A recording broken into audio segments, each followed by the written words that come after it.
Hello Flight Simmers and welcome back to Alpha Hotel Flight Simulator Training. This video is part 1 in a 2-video series on VOR approaches.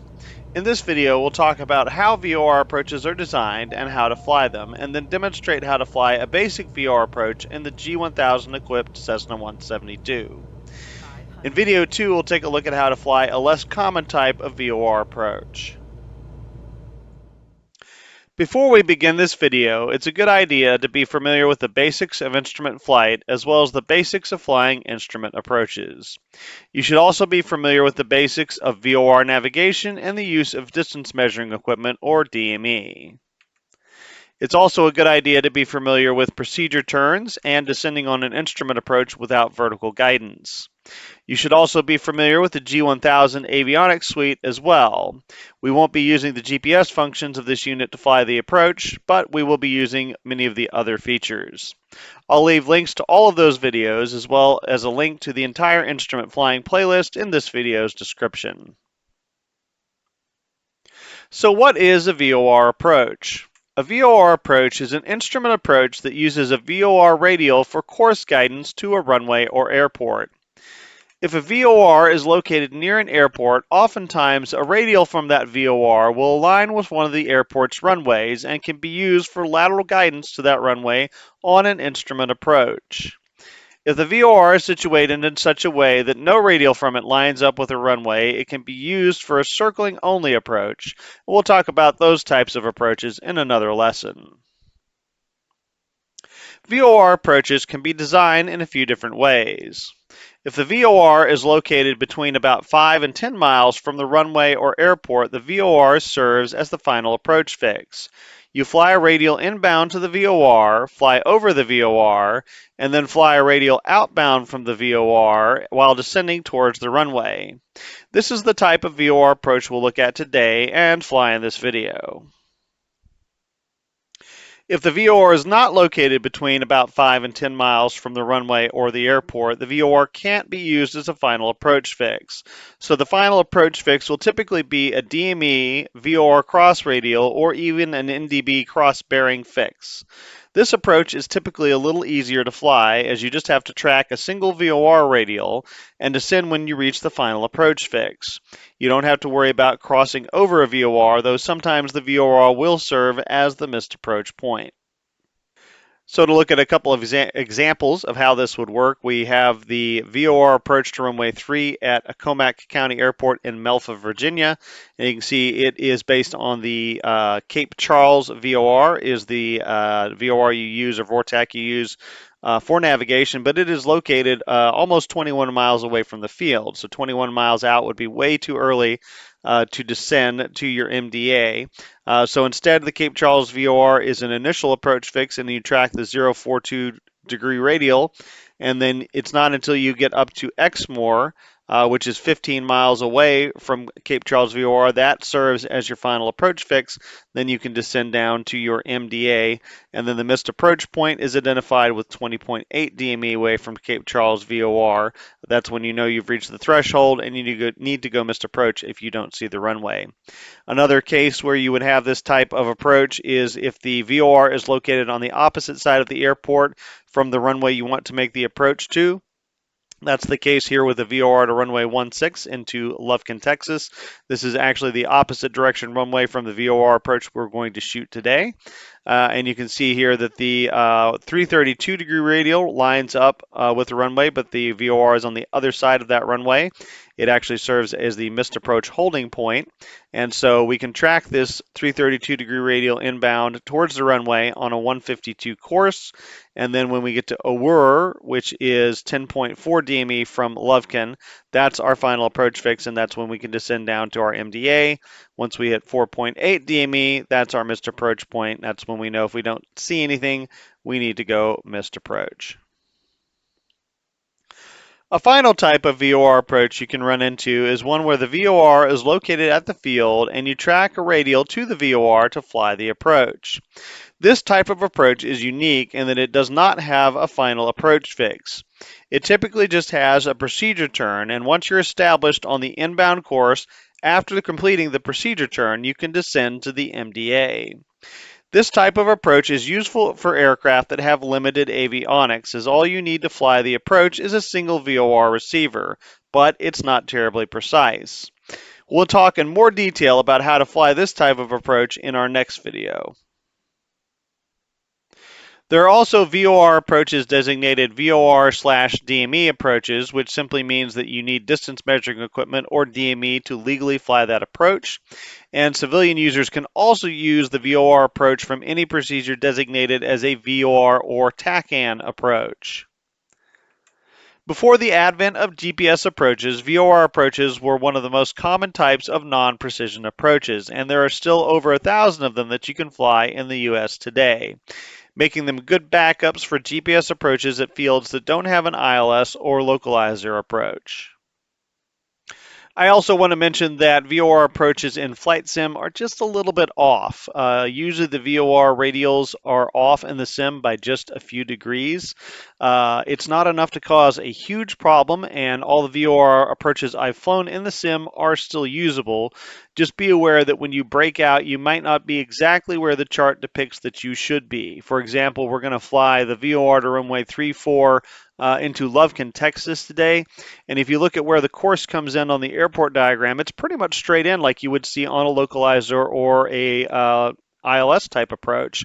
The runway should be straight ahead when you break out. In the sim, you end up coming in from the right here at an angle just a very slight angle, just a couple of degrees. So not exactly where you should be and not enough to cause a problem. You just have to make a slight turn to line up with the runway, but not exactly what's depicted in the chart. So again, not a huge problem, just something to be aware of, that you won't be exactly like the chart depicts that you will be in here. And then if you're using this to familiarize yourself with an approach that you're planning to fly in the real world, just be aware that there's going to be a slight difference between what you see in the sim and what you see in the real world. To demonstrate flying a basic VOR approach, we'll make a short IFR flight from Nacogdoches Regional Airport in Nacogdoches, Texas. The identifier on that field is Kilo Oscar Charlie Hotel to Lufkin Angelina County Airport in Lufkin, Texas. The identifier for that field is Kilo Lima Foxtrot Kilo. We'll plan to fly the VOR approach to runway 34 at Lufkin, which is a pretty straightforward VOR approach that uses the VOR as the final approach fix. After we depart Nacogdoches, we'll navigate direct to the Lufkin VOR-TAC, which serves as an initial approach fix for the approach. We'll then fly the procedure turn to get ourselves turned in the right direction and established on the inbound approach course, and then continue in on the rest of the approach from there. Our filed route will be Nacogdoches Airport, direct to the Lufkin VOR-TAC, direct to Lufkin Airport. We'll file for an altitude of 3,000 feet, which keeps us above the off-route obstruction clearance altitude on the en-route chart and the MSA for the approach. The flight is about 30 track miles, and it should take us about 20 minutes to fly in the Cessna 172. We'll plan to depart runway 36 at Nacogdoches. We looked up the departure procedures there, and there is an obstacle DP off of runway 36 that requires us to fly a heading of 359 until reaching 1,000 feet on our altimeter before we can make a turn on course. We'll assume that the weather there is good enough that we can get back in on one of the approaches they have there and that we feel comfortable departing. Current weather at Lufkin is reported as calm winds, 1 statute mile visibility and mist, ceiling overcast 500, temperature 15, dew point 15, altimeter 2992, with a forecast for it to remain the same for the next few hours. We'll assume that we have filed an alternate for the flight, and it is a legal alternate. So let's do a thorough briefing on this approach plate to take a look at everything that's on the approach plate. Then we'll brief specifically how we're going to fly this approach coming down from Nacogdoches in the 172. So looking at the top left-hand corner up here, it tells us that this approach is for Lufkin, Texas, which is where we're going. And then in the top right, it tells us it's the VOR to runway 34 for Angelina County, and it tells us that the identifier is LFK, the FAA identifier. Add a K to that to get your IK KO identifier, what you would want to put in your GPS, Kilo Lima, Foxtrot Kilo. So we've verified that this is the correct approach to the correct airport that we're looking at here. Then in the top left, it tells us that the primary nav aid to fly this approach is a VOR-TAC. It is the LFK or Lufkin VOR-TAC. The frequency is 112.1, and it does give us a TACAN channel here. We can't do anything with that TACAN channel as civilian users, but it does alert us to the fact that this VOR-TAC does have DME, which all VOR-TACs do. Then that information is reiterated down here on the plan view. The bold box tells us that this is the primary nav aid for this approach. It tells us that the station name is Lufkin.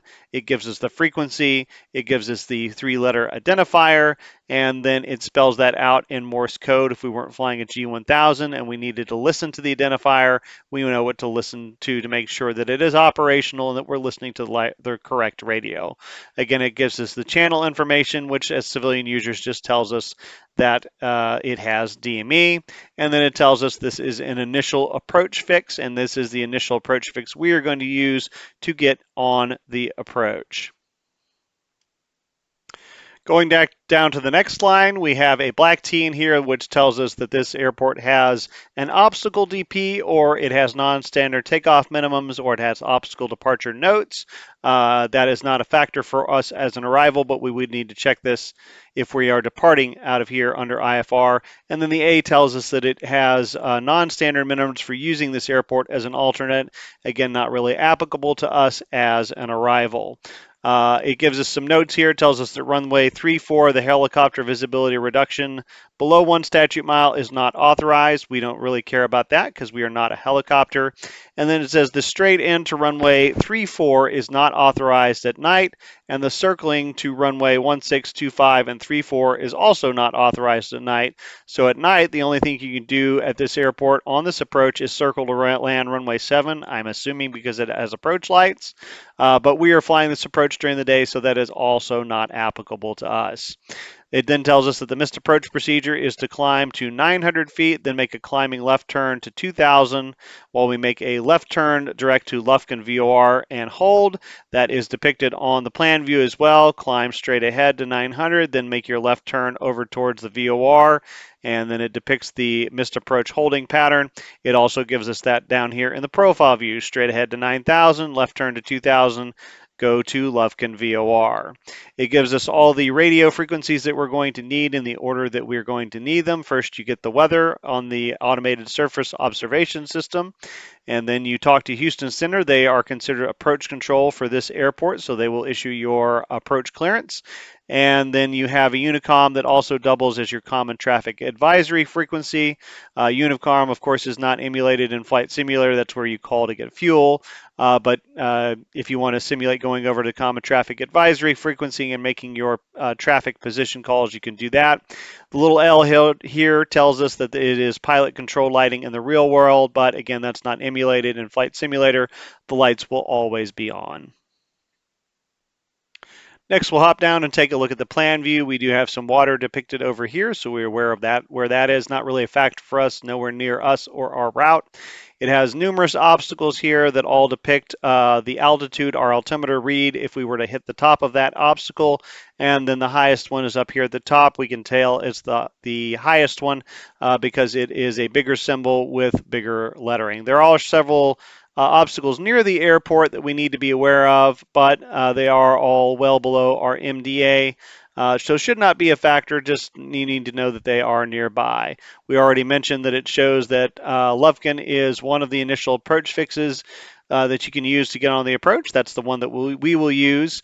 It also has a note here that says you don't need to do a procedure turn if you're arriving from the Lufkin VOR-TAC airways coming in from the 082 clockwise around to 245. That means if we're coming in this direction here, clockwise around to about over here would be about the 245. You don't need to do the procedure turn. You can just navigate straight in to the VOR and then turn on the final approach course. That would be a little bit more sharp of a turn than I would probably be comfortable with doing in real life, but that is a legal procedure if you want to do that.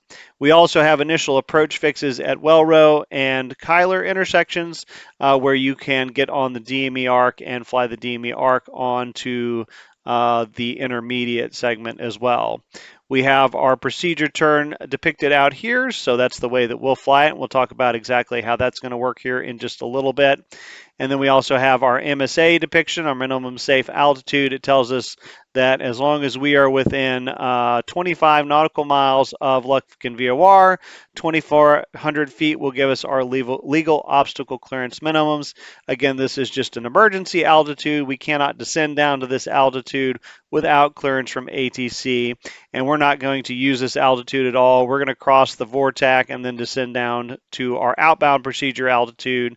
And then once we're established inbound, we'll go down to the inbound procedure altitude. And we'll talk more about that in detail here in just a little bit.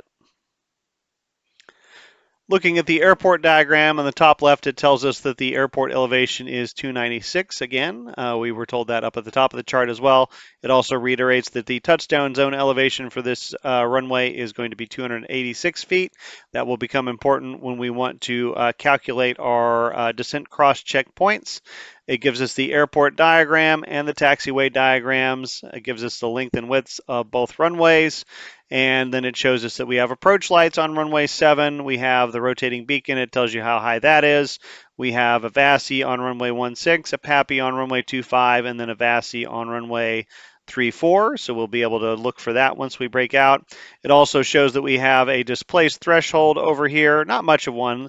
The runway is 4,311 feet long, and we get 4,204 feet, so just over 100 feet of displaced threshold. Also tells us that the runway 34 has a 0.4% upslope, which is actually a good thing when we're landing. That'll help us to stop, but it may make us feel like we're just a little bit higher than we actually are, so we'll have to pay attention to that VASI. It shows us where the approach course comes in from. Again, this is going to be slightly off on Flight Simulator. We're actually going to be about over here. And it tells you it's a 332 and 4.2 nautical miles from the final approach fix to the runway threshold. Tells us that we have medium intensity runway lighting on both runway 725 and 1634, and the black L tells us that that's pilot controlled in the real world, but again, that doesn't work in flight sim. The runway lights will always be on.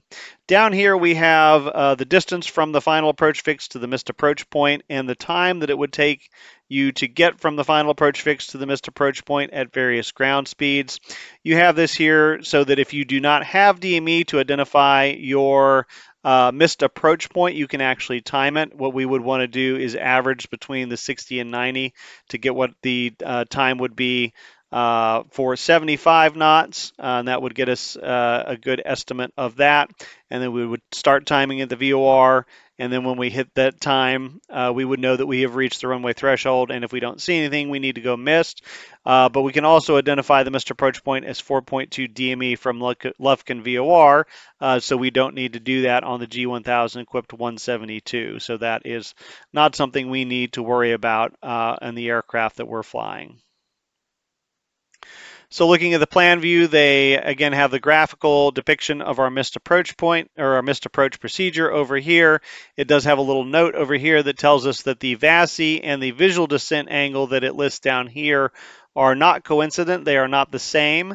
It tells us that the VASI angle is 3 degrees, and if we stay on the VASI, we will cross the threshold at 55 feet above the threshold.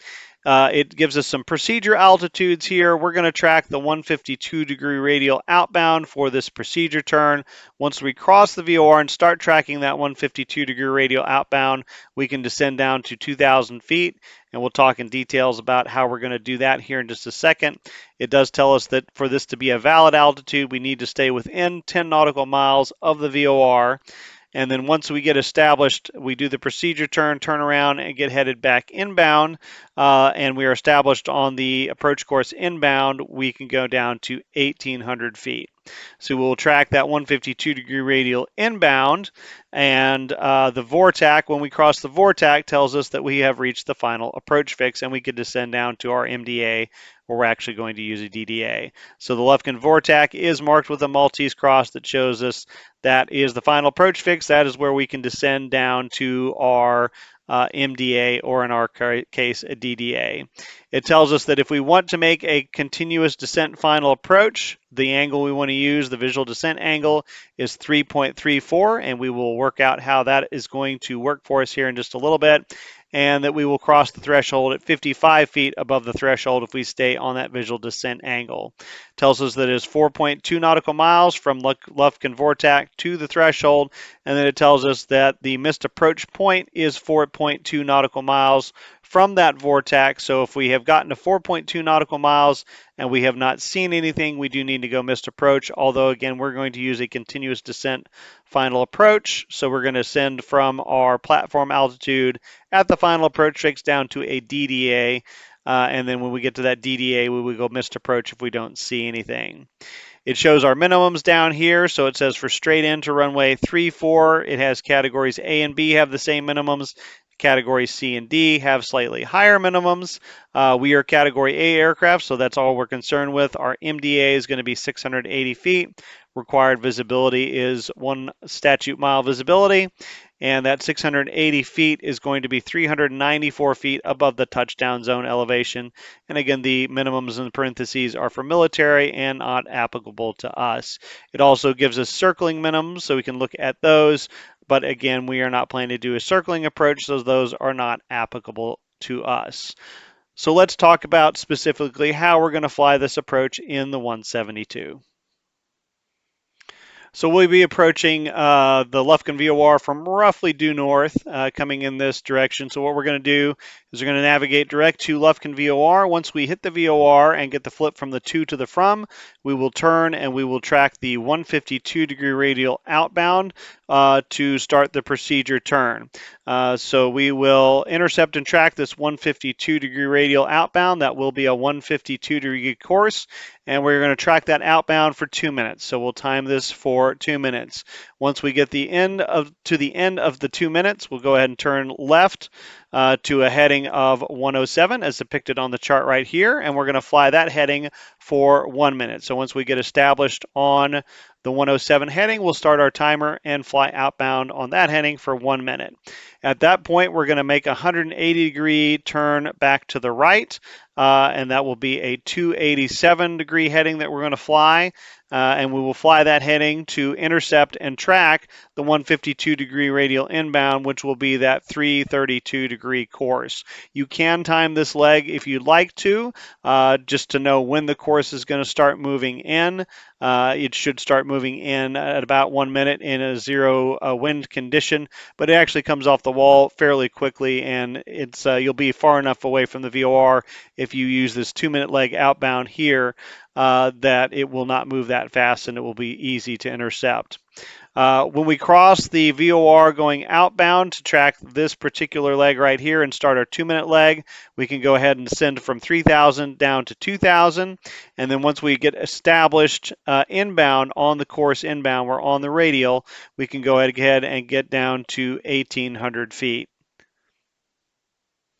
As you go through this procedure turn, it's important to remember your 5 T's, and to do that at each step of the procedure turn. And the 5 T's are time. You're going to either start or reset your timer. Turn to the appropriate heading or course.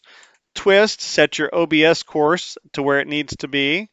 Throttle, reduce your throttle usually for a descent if necessary, and then talk, which we don't have to do necessarily in Flight Simulator, but in the real world, we would need to report our position to ATC if they've asked us to say report established on the inbound course or report procedure turn inbound. So an example of how this would work is when we cross over the VOR and we intercept this 152-degree radial.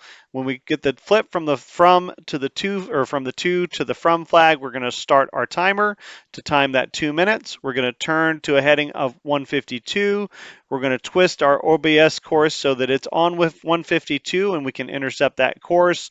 We'll go ahead and initiate a descent down to 2,000 feet. And so we'll reduce the throttle to stay on our cruise speed.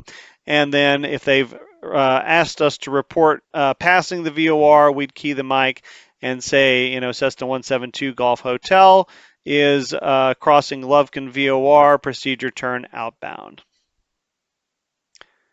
So once we're established on the approach course inbound and level at 1,800 feet, we'll wait until we get about 3 miles from the Lufkin VOR or the VORTAC to configure, or if we get level at 1,800 feet and we're inside of 3 miles, then it's time to go ahead and configure as well.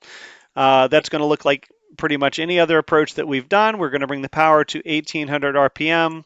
We'll, once the airspeed is below 110 knots, bring the flaps to 10. We should already be at or below 110 knots. Once it gets below 85 knots, then you'll go ahead and bring the flaps to 30, one notch at a time. And then at 70 knots, actually you want to lead this by about 5 knots. So at about 75 knots, bring your power back in to maintain 70 knots at level flight at 1,800 feet. So that'll be about 2,200 to 2,400 RPM to fly level at 1,800 feet at 70 knots. And then we just wait until we get to the VORTAC and get that flip from the to the from to start the descent. This is also a good time that once you're stabilized in level flight at 70 knots to go ahead and get the autopilot and flight director off if you want to fly this approach without the autopilot or the flight director.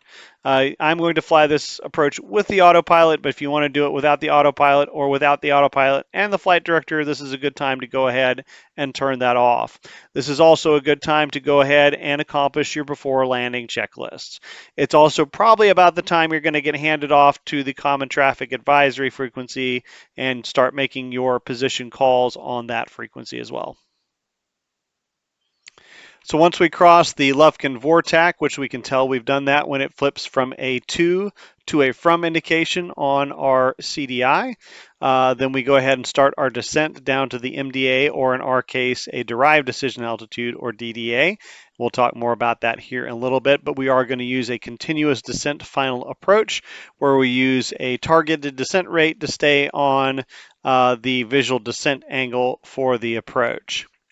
So we will initiate a 500 foot per minute descent once we get a good strong from indication on the CDI. And that is a little bit steeper than we would normally use on a 3-degree glide slope, because this is a 3.34 degrees glide slope, so it is a little bit steeper. We'll talk about how we came up with that 500 feet per minute here in just a second.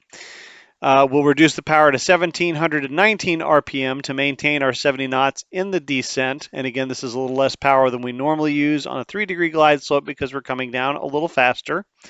Then we'll cross-check our altitude with our descent cross-check points and adjust the descent rate as needed as we continue that descent. We'll talk more about that here in just a second.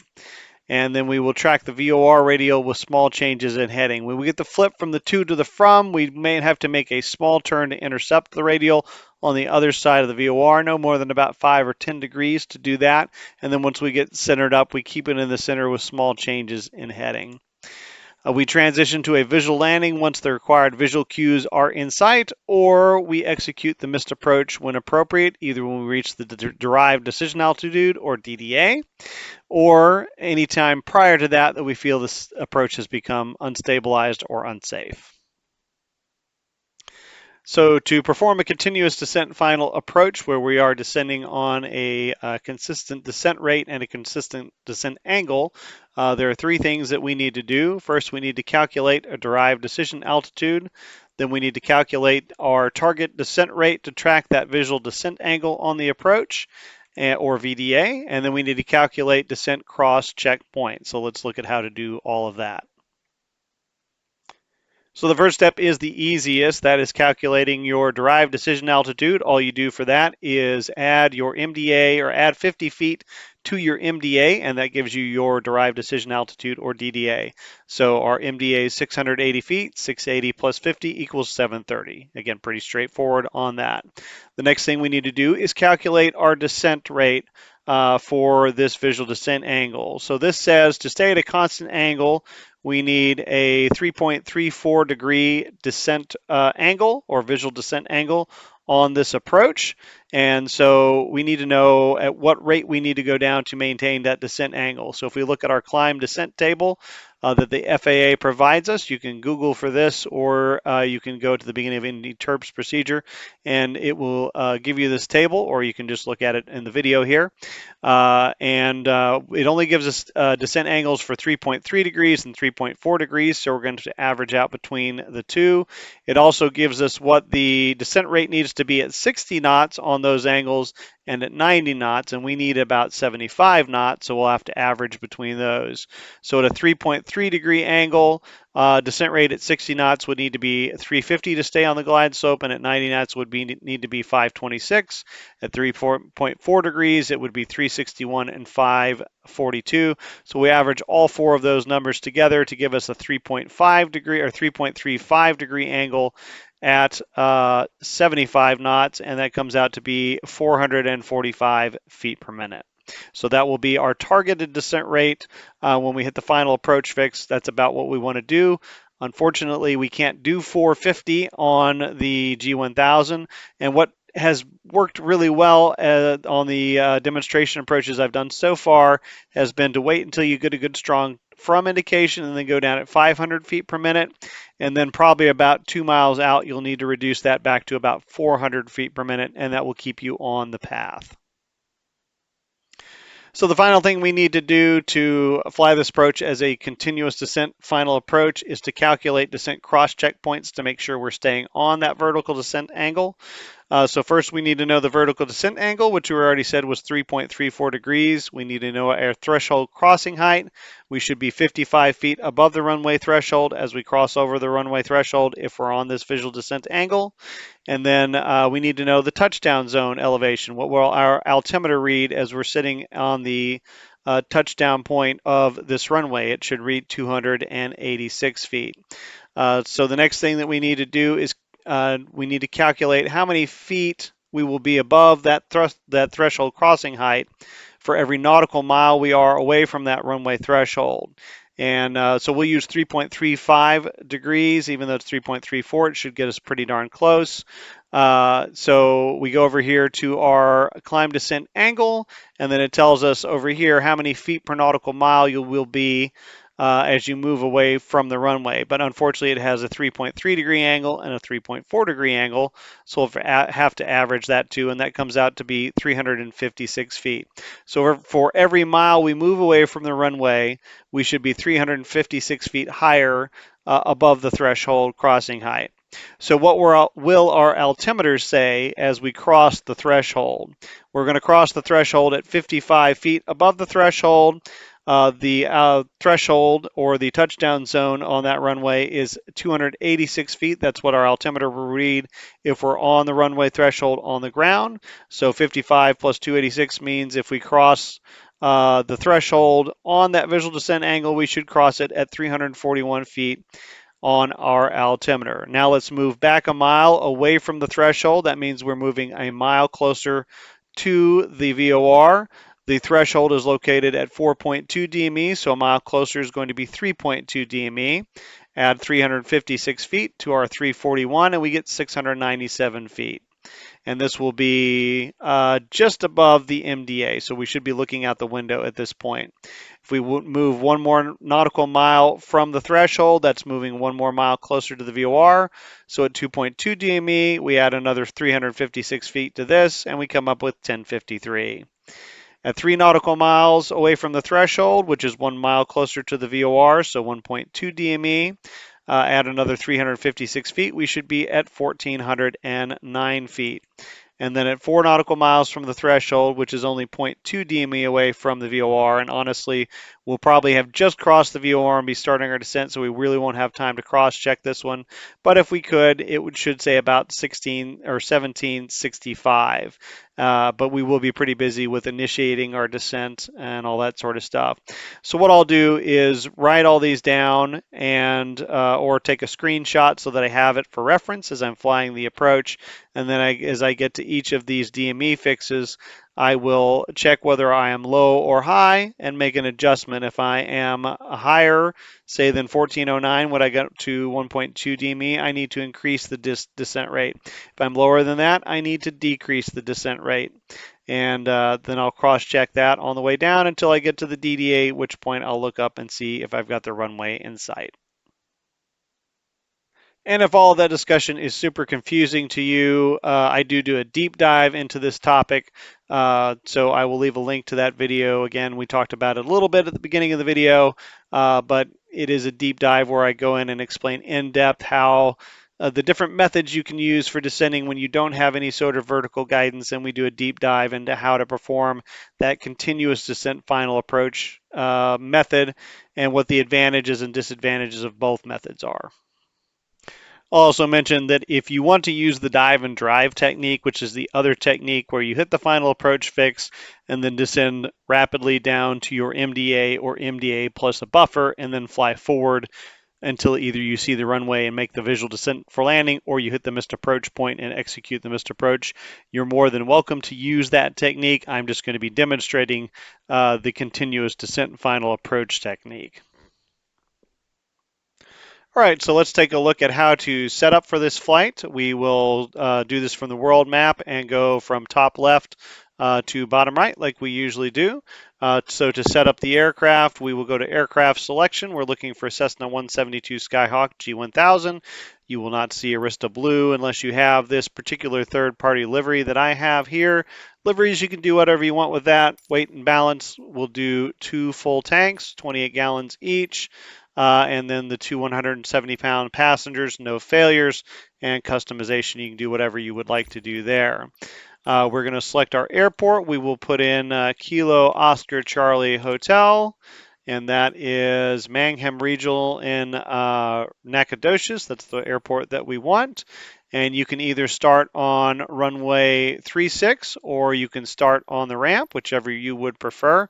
I'm going to go ahead and start on the ramp here, and we will use that to get our avionics set up.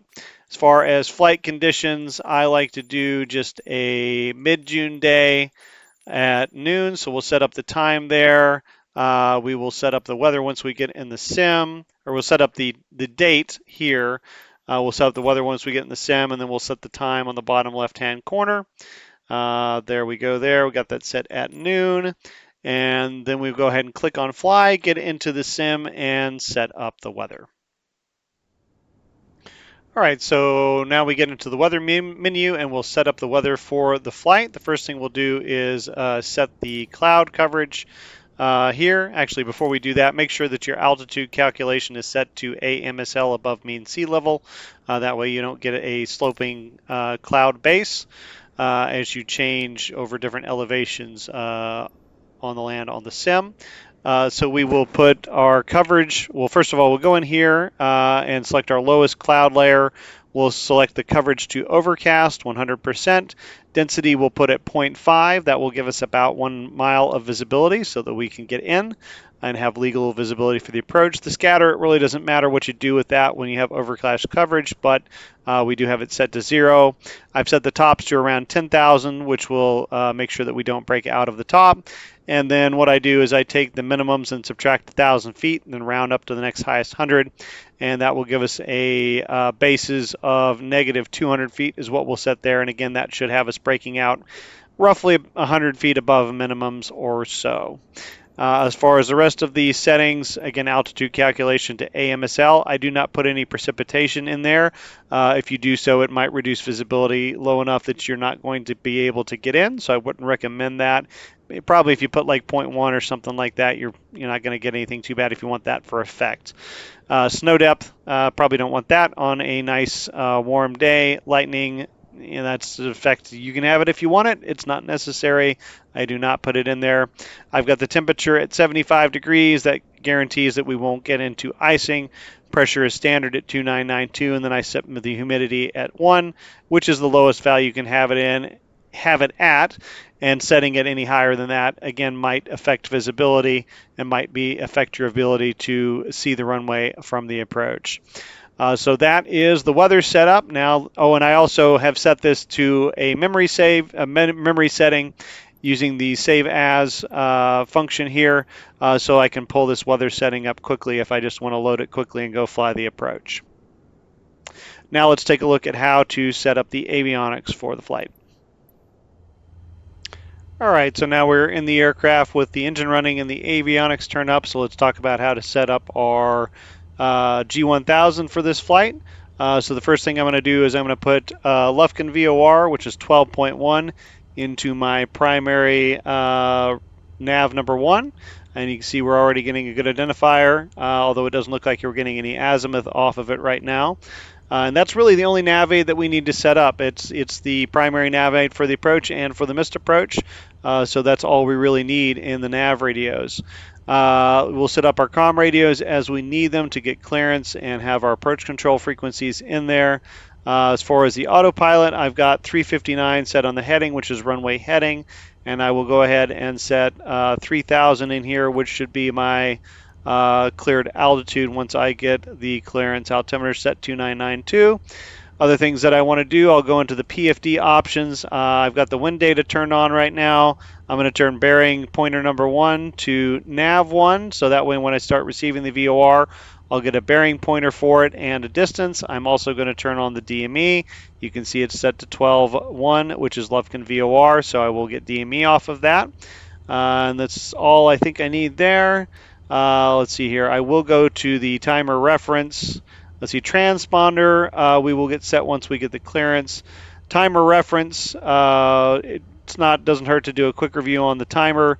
To use the timer, you want to use the big knob to scroll over to start, hit enter, and it will start counting up.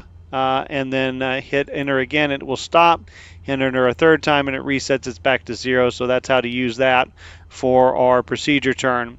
I'm going to change the best glide speed to 70 knots, which will be our approach speed. I'll leave all the bugs on for now, and then I will probably turn off the rotation speed once we get airborne, so I have a little less cluttered display. I'll go ahead and set up my minimums. I'm going to turn those to baro, and then I'll use the big knob to scroll over here, and I will scroll in my DDA, which is going to be 730 feet, so we'll go ahead and get that in there. All right, so there's 730 feet there. And then I can go ahead and turn the timer ref off for now. We'll bring that up again once we are airborne. So we've got our minimum set, we've got our speed set, all of our nav aids and autopilot set up. The only other thing I'm going to do is turn the moving map to the traffic map. Again, I feel like it's cheating to have a moving map while you're learning to fly instrument approach procedures. If you want to fly it on raw data, get rid of that map and put up something like the traffic map that doesn't give you positional awareness. Now, if you're actually flying IFR, by all means use everything at your disposal to maintain good situational awareness. But while you're training, try to develop that situational awareness just using the raw data. All right, that's all we need to do with the avionics. Now we will go ahead and call and get our clearance. And Houston Center has a remote communications outlet here on the ground at Nacogdoches on 125.17. So we've got that in our active, and we will give them a call and say Cessna 172 Golf Hotel looking for IFR clearance to Lufkin Airport. They call back and they say Cessna 172 Golf Hotel cleared to Lufkin as filed. Enter controlled airspace on runway heading. Climb and maintain 3,000 feet. Departure frequency is 12517, squawk 5502. We read all that back, and they likely give us a hold for release and tell us to call them when we are number 1 at runway 36 and ready to go, so they can give us our release. With that, we go ahead and taxi out and do our run-up, and then we will go ahead and call them once we get to the end of the runway that tell them number 1 to get our IFR release. After we taxi out, perform our run-up, get our IFR release, and accomplish our before takeoff checklist, we'll perform a normal takeoff from runway 36. Remember that we need to maintain runway heading until at least 1,000 feet on our altimeter to comply with the obstacle DP. All right, so we are climbing out of the traffic pattern here, climbing through about 1,500 feet. We've got it stabilized, climbing at VY on the autopilot on runway heading, and we've got our after takeoff checklist accomplished. So we'll go ahead and call up Houston Center. We check in with Houston Center. We say Cessna 172 Golf Hotel is 1,700, climbing 3,000, runway heading. They call back and they say Cessna 172 Golf Hotel, radar contact, climb, maintain 3,000. When able, right turn direct to Lufkin VOR. We read that back, and we do have Lufkin VOR up here, so we'll go ahead and use the heading mode and turn it over to the bearing pointer over here so that it's all centered up. Then we'll center up the OBS on the nav radio, and then we'll go ahead and engage the nav tracking once it's pretty well centered up on the heading towards the VOR and on the course there. If we do it before then, it'll try to chase it just a little bit. So we're turning over there. We'll keep centering up the course to make sure that we've got a good indication there. Move it over just one notch there. Looks pretty good. All right, so we can go ahead and activate the nav mode. You can see it says VOR, so it is tracking the VOR. It does get a little bit squirrely here. Tries to be a little over aggressive on tracking that initially, but then eventually it will settle down. And you can see we're coming up on 3,000 feet, so we'll level off at 3,000 feet and cruise out. And then we'll just track down to the VOR and get ready for the approach. And we've cruised out at 3,000 feet, and you can see we've got it now in VOR tracking mode, and it has settled down. It's doing a nice job of tracking the VOR, and we've got about 21 miles to go until we get to Lufkin VOR and we start that procedure turn. You will notice that it's a little bit off to the left. It's not tracking like our heading's 180, so really the track to the VOR should be 180, and I think that's a symptom of the VOR radials being slightly off in Flight Simulator. So a lot of times, even when in a zero wind condition, you'll have what appears to be just a little bit of a crab angle in there to track VOR radials, and that's just a simism. Again, the radials are just slightly off in Flight Simulator. Most of the navigation still works well with VORs. It's just sometimes you get things like this where it doesn't look quite right. As we get about 10 miles north of the Lufkin VOR, Houston approach calls up and says Cessna 172 Golf Hotel. You're 10 miles from Lufkin VOR. Maintain 3,000 until established on the approach. You're cleared for the VOR, runway 34, Lufkin Airport, and report established inbound on the approach. We read all of that back, and now we have clearance for the approach and clearance for the procedure altitudes, although we're not established on a segment of the approach yet, so we can't go down until we cross that VOR and start tracking that 152-degree radial outbound. So now I'm coming up on about 3 miles from the VOR. I'm going to go ahead and start getting ready for the approach. I'm going to go ahead and dial my altitude down to 2,000 feet. Since I'm in VOR tracking mode, I'm going to go ahead and turn my heading bug to the heading for that outbound radial that I'm going to track to start that procedure turn outbound. That way I can just hit the heading mode once I cross the VOR. I am going to leave it in VOR tracking mode all the way until I get the flip from the to the from.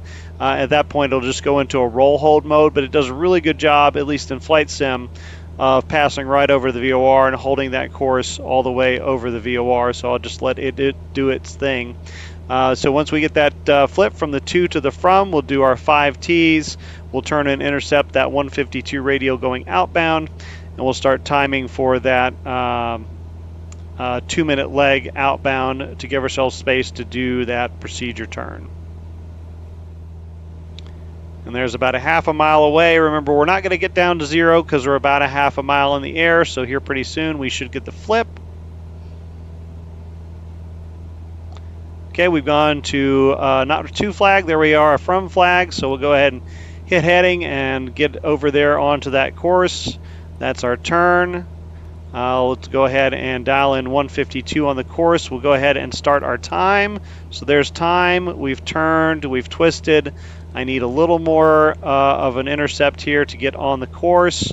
We'll go ahead and get ourselves into a vertical speed mode, about 500 feet per minute, and pull the throttle back to get down to that altitude. We'll let the course center up and we'll re-engage the VOR tracking mode. So we've done our time, we've done our turn, we've done our twist, we've done our throttle, and he didn't ask us to report procedure turn outbound, so we do not need to talk. That's our 5 T's. So we'll go down to 2,000 feet. We'll time outbound for 1 minute. I'll go ahead and engage the VOR tracking mode, so it will track this radial outbound. and then we'll set up for that procedure turn, that left-hand procedure turn. And as I'm coming up on the outbound procedure turn, I'm going to go ahead and set my heading bug up for 107. That will enable me just to go into heading mode to do that next leg of the procedure turn. There's our 2 minutes, so I'm going to go ahead and stop the timer. I'm going to go into heading mode to make the turn. Once I get on that heading, then I'll go ahead and start the timer for this outbound leg of the procedure turn. Twist, I'll go ahead and twist this to the inbound course of 332. I'm established on the outbound leg, so go ahead and hit the timer here, and it's starting the count up for our 1 minute leg of this procedure turn. So time we've done, turn we've done, twist, we're twisting to 332 for that inbound approach course. Can't forget my throttle. Now that I've leveled at 2,000 feet, throttle back up to my cruise RPM of about 2450. Still working on getting my OBS tuned to 332. There we go, 332. So the time we did, the turn we did, the twist we did, the throttle we did, we do not need to talk, so our 5 T's are done. We're just waiting for that 1 minute, then we'll make a right turn back around to a heading of 287 to intercept the inbound approach course. All right, so there's my 1 minute. I'll go ahead and turn the timer off. I'm going to go ahead and make that right turn around to a heading of 287. That's a heading to intercept the approach course inbound. So I'll run through my 5 T's again. The time, once I get on the heading, I can start the time to give myself an idea of when we're going to be intercepting that approach course. Turn, I'm in the turn. Twist, we have already done that. We already have the approach course inbound set up there. Throttle, we don't need to do anything there. And talk, we don't need to talk to anybody until we're actually established on the approach course inbound. So I'll go ahead and start my timer once I'm on the heading, and this is just to give myself a heads up that when I get to a minute, I should be starting to see this course come alive, and actually we're starting to see it right now. I'll wait till it gets to about 2 dots, and at that point, or the second dot here on the CDI scale, at that point I'll put in probably about a 10-degree intercept to go ahead and intercept it. Otherwise, if I start turning now, it's likely not going to center up for us. You can see we're about 6.7 miles away from the VOR, so we've got a good distance. Once we get turned inbound on the actual approach course, we can go ahead and wait till about 3 nautical miles to get configured for the approach. So the approach course is coming in. I'll go ahead and turn to get on the course here. I don't typically arm the nav until it's pretty well centered up, because otherwise it does tend to chase it, at least in Flight Simulator. It's about 10 or 15 degrees. I'll wait till it centers up. I can go ahead and clear out my timer here now. And then once that's centered up, we'll go ahead and engage the nav mode. Good and centered up there. Go ahead and engage the nav mode, and that will track us all the way into the VOR. We'll go ahead and call Houston Center and tell them Cessna 172 Golf Hotel is established, final approach course inbound. And they say Cessna 172 Golf Hotel, change to advisory frequency is approved. Report cancellation in the air on this frequency or on the ground, and we're in IMC right now, so we can't cancel in the air, so we'll tell him we'll give him a call once we are on the ground. Now we're just waiting to get to 3 miles, and we'll start the configuration. Well, we can also, since we're established inbound on the approach course, we can go ahead and go down to 1,800 feet.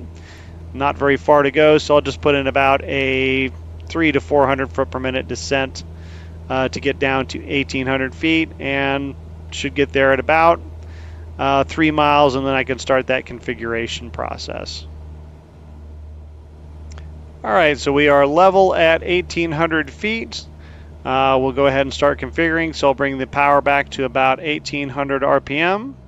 We're already below 110, so I'll bring out that first notch of flaps. We'll back up the camera here so you can see the flap handle as well. There's 85, so I'll bring in the second notch. And and then the third notch, and then 75 knots. I'll bring it up to about 2200 RPM or so, and that should keep me level at 70 knots. We'll go ahead and get the before landing checklist. We've changed over to the advisory frequency, so we're good to go there. We'll zoom the camera back in here. I'll go ahead and set the altitude. I'll set it down at 700 feet. That's below my DDA, but above my MDA so that the autopilot won't stop. Got to roll it the right way. The autopilot won't stop that descent short on me. Now we're just waiting from the flip from the to the from, and we can start our descent towards our DDA. So there's about a half a mile. You can see it's drifting off just a bit to the right here, but we're close enough to the VOR. I'm not really concerned about that. Once I get a flip from a from, or from a to a from, that signals we've crossed the station. There we go to the cone of confusion. And there's the from flag, so I'll go ahead and bring in a 500 foot per minute descent.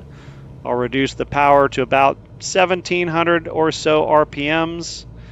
And then once it gets centered up again, you'll notice it went into a roll hold mode. I'll go ahead and re-engage the nav tracking mode, which puts us in that VOR tracking mode, which will take us all the way to the runway. Now I'm looking to cross-check my descent. So first thing I'm looking for is 1.2 miles to check and see if I'm about 1,400 feet. If I am, I'm on my calculated descent path and, doing good. Don't need to make any adjustments. So there's 1.0 nautical miles. There's 1.1. 1.2 at 1,400 feet. That's about dead on. Actually, I'm going to nose up to about 400 feet per minute because we were just a little bit below 1409. We're right at 1,400 feet as we cross, so I think we're just a little low on the path, and I don't want to get super low, so we'll go ahead and change that up, reduce that rate of descent. Now we're looking for 2.2 DME, looking for about 1050 at that point.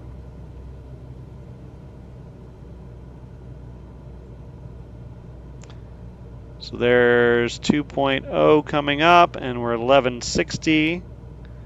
2.2 looking for 1050 or so. There's 2.1. There's 2.3 at 1080. So I'm going to bring it down to a 500 foot per minute descent because we're still just a little bit on the high side. So now at 3.2, we're looking for 697, and that's going to be below our DDA. So we're just going to keep on this descent rate, keep the needle centered up, and then at about 100 feet above the DDA, about 800 feet or so, we'll take a look up and see if we can see the runway. All right, so that's 800 feet. Taking a look out, there is our VASI. You can see we're just a little bit off to the left or to the right. Make a left turn here. We're a little high on the PAPI, so I'm going to bring the power out just a little bit, increase my descent rate just a tad, and get on down. But you see, it lined us up with the runway pretty well, and pretty well on the glide path there, and now we just transitioned to a visual landing. So that is how you do a basic VOR approach. So when should you consider yourself proficient at these approaches? The standards are the same as they are for any other non-precision approach. So you'll find those standards in the Airman Certification Standards. For the instrument airplane rating, it's Area of Operations 6, Instrument Approaches, Task A, Non-Precision Approaches. Just like every other approach, we have some standards prior to final approach and from the final approach fix to the missed approach point. So prior to the final approach fix, you should be able to maintain your altitude plus or minus 100 feet, maintain your heading plus or minus 10 degrees, maintain your airspeed plus or minus 10 knots, and accurately track radials, courses, and bearings. That means no more than full-scale deflection, and you do get a little bit of leeway as you're passing over the station. It's not possible not to have full-scale deflection as you're going over the station, but if you're within about a half mile or so of the VOR, out beyond that, you are expected to not be more than full-scale deflection. Once you get inside the final approach fix down to the derived decision altitude, Maintain a stabilized approach, no excessive speed or excessive rate of descent. Allow no more than 3/4 scale deflection of lateral course guidance. Again, as you're passing over the VOR, they're not going to knock you off for being full scale there because that always happens. But once you're about a half mile or so away from the VOR, they do expect you to center that needle back up. Maintain your airspeed, your approach airspeed, plus or minus 10 knots in the descent. Immediately initiate the missed approach procedure at your derived decision altitude. If you go even 1 foot under the minimum descent altitude or MDA, that is considered a bust, so don't do that. Or transition to a visual approach using a normal rate of descent and normal maneuvering. If the examiner tells you that you have the field in sight or the runway in sight, or you actually are in instrument conditions and you get the airport in sight. That concludes this video. Hopefully it's given you the knowledge and skills you need to be able to confidently fly VOR approaches on your own. Don't forget to tune into the next video where we'll learn to fly a VOR approach that doesn't have a final approach fix. As always, if you've enjoyed the content, don't forget to like the video, subscribe to the channel, ring the notification bell to be alerted to new content, and share the video with your friends. Thanks for watching, and we'll see you next time.